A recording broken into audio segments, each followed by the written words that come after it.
Robert J. Conley coming to you. Robert J. Conley coming to you live, pretty late on Monday evening. All right. You ever find yourself asking, what are we even talking about? Many, many times people think they're engaged in a conversation, and in reality, they're not even talking about the same thing. There are two monologues going on at the same time. Um, there's little listening going on and a lot of talking going on.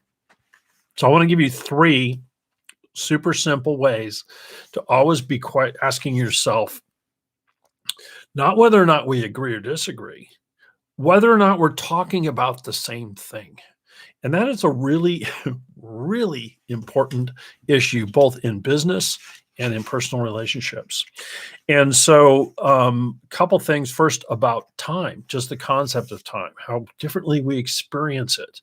So, if we look at the Myers-Briggs model, there is a school of thought that we can say that there are four types of the way we experience time. It is yesterday. That is people that make decisions based on past performance, based on a rear view mirror look at life. It's like that's the tried and true way, and we're going to do that. That's proven from experience from yesterday. There's the visionaries. There are the Jeff Bezos, Elon Musk's. Roll the dice. It doesn't. This isn't about. This is about innovation. This isn't about tried and true. This is about, really moving the ball. This is about improving the way things are done. And there's a lot of risk in that. So the time frame being, out there. One way to phrase it is intervals. And that's one of the things that like a Bezos has exemplified throughout his life is that he's now worth $200 billion because he had the capacity to stay on task, try tons of things, and each one had its own interval, its own life. It wasn't, he came out very early and said, I'm not going to be married to quarterly earnings. We are going to invest and we're going to do trial and error. We're going to continue to innovate. And, one of their biggest businesses today has nothing to do with selling books and home goods and everything else. It has to do with their internet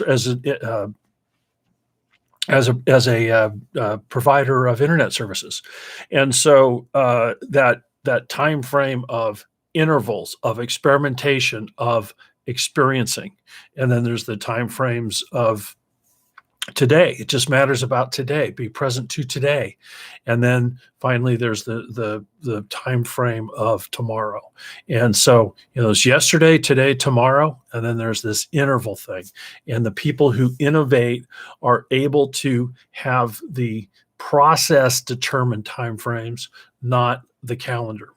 All right, so that's one way of time. Another way of time, which is related, but it also is, it comes from the world of aptitudes and from the science of studying natural abilities, and whether or not whether or not things are innate. And the science on this is that there is kind of an innate preference for thinking in terms of, and again, this is related to what I just said, but slightly different twist. So it's literally a time frame of less than a year, a time frame of 1 to 5 years, and a time frame of 5 years out.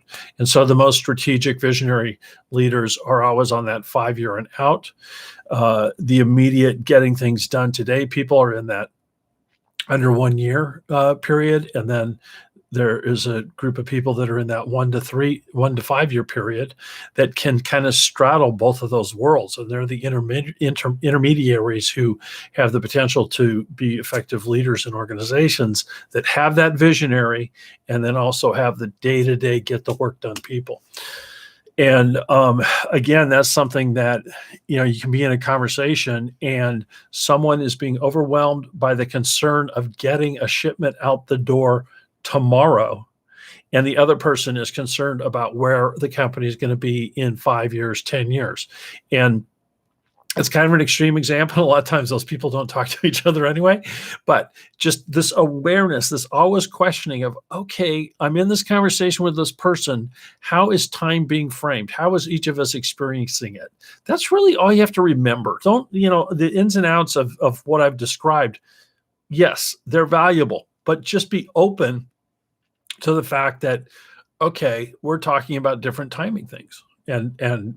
And that's what each of us brings to the table, and that's what makes this conversation hard. All right, next thing is in these conversations where people, I've talked about this in the past, and if you haven't seen the video, I don't know where it is. Anyway, so we say that there are 4 ways of being. There is calm, there's excited, there's enthusiastic, and there's concerned. And what we can see is that there's just natural chafing between some of these different types. The concerned person can find themselves at one point when they're in an okay place, loving the enthusiasm of someone else. The enthusiastic kind of being worn down by the being of concerned by the other person. And, so it's kind of tug of war, and each person brings us to the table. And the critical part, again, is to not take it personally, to say, look, this is this way of being. How is this beneficial? What is each of us bringing to the task, to the mission of the company in which this benefits? And so the person being concerned, that's going to be a natural quality control person, a natural accounting person, the enthusiastic person, marketing, visionary leadership. Calm is that person just day in and day out, is methodical and analytical and thinks through things. And excited is that person that physically, makes things, moves things. You can actually observe action happening. And so in these conversations, though, to realize that each of these can be welcomed, and each of these can actually annoy the other person. If like a concerned person wants you to take on their concern and to give up your enthusiasm or your calm. Oh my God, we should be worrying about this. We should be worried sick. And the person's remaining calm. That can cause the conversation to be even rougher. And so the whole thing of just taking a breath. Okay, let's see. There are these 4 ways of being: calm, excited, enthusiastic, concerned. Which one am I? Which one are they? Cool. We can't fix this, but we can work together from those 2 perspectives. And we're not going to let that person's way of being upset our way of being and compromise the mission or the task that we're trying to accomplish. And then the last one, again, it kind of ties back to some of these other things, but it's just risk. It's risk. Every person sees risk differently. There is inherently tremendous risk, meaning unknown, in trying to innovate. Some people are energized by that. Some people are scared silly by that. When we look at companies like every other organism on the planet have lifespans. Some last a really long time. Some don't last too long. But in order to last a long time, any organism has to continue to innovate, continue to devise new ways in which to thrive. Even the natural part of aging as a human being, what worked for you as a teenager doesn't work in your 20s, certainly doesn't work in your 50s. And so you have to constantly be coming up with new things to innovate.